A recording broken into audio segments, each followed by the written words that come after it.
akin na upaw tipo.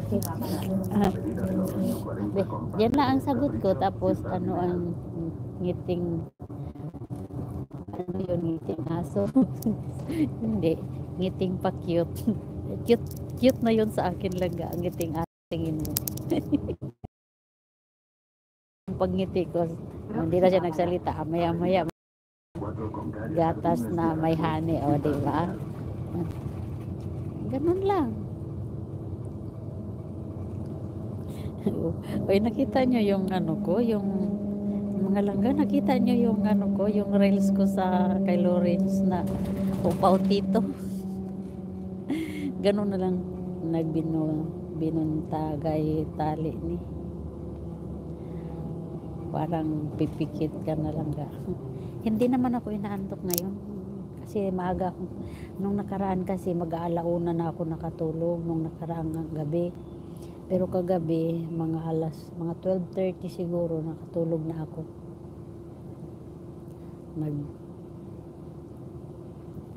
Yung meeting. Kita ko yung reels mo, tawa ko ng tawa. Ayun na nga lang gagawin ko, lang akong pang reels lang ga eh. Yun na lang gagawin ko, yung mga funny moment natin doon sa YouTube. Yun na lang ipang screen record ko na lang yun. Tapos ipang screen record ko na lang yun. Yun na lang yung pang reels ko. Wala na akong ibang ano eh. Late ako doon ah. Late pa din yung 12:30 ate. Oo, late na yun. Pero wala eh, no choice naman ako. Lagi na ano ng tulog ko. Avenida de Logroño 29 con Paseo de la Alameda de Osuna, Ciudad Lineal. Gabi nang didilatan ako ng kala ko galit yun pala si Sirama na. Sige. Ay, Diyos ko, ilang araw kang wala ka libre vlog. Wala akong kausap sa politics. Sabi ko, sana ba si Kalibre Vlog? Tagal naman magtampo eh. Ikaw talaga lang gaalay. Sa wag mo kasing tanggihan para nandit may kausap ako. Buang talaga yan ate.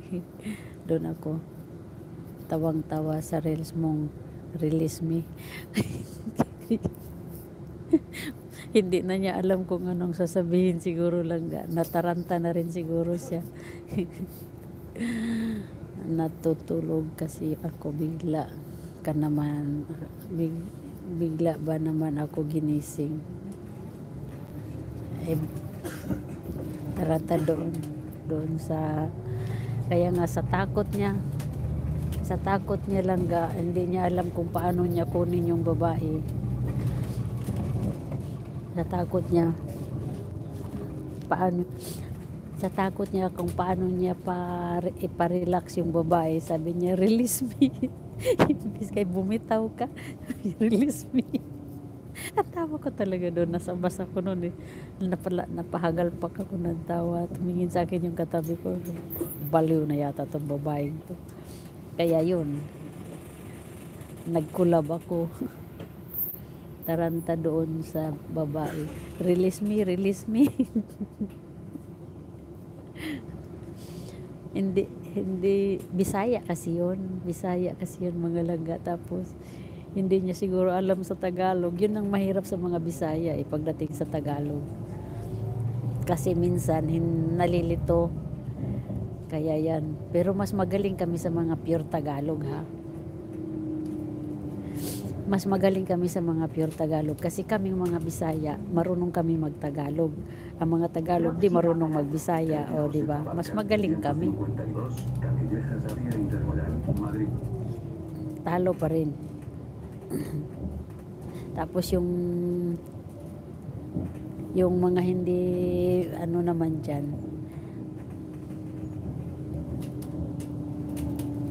Bisaya yun eh, Bisaya, yeah. Tapos stop. Tapos yung isa naman sabi, stop.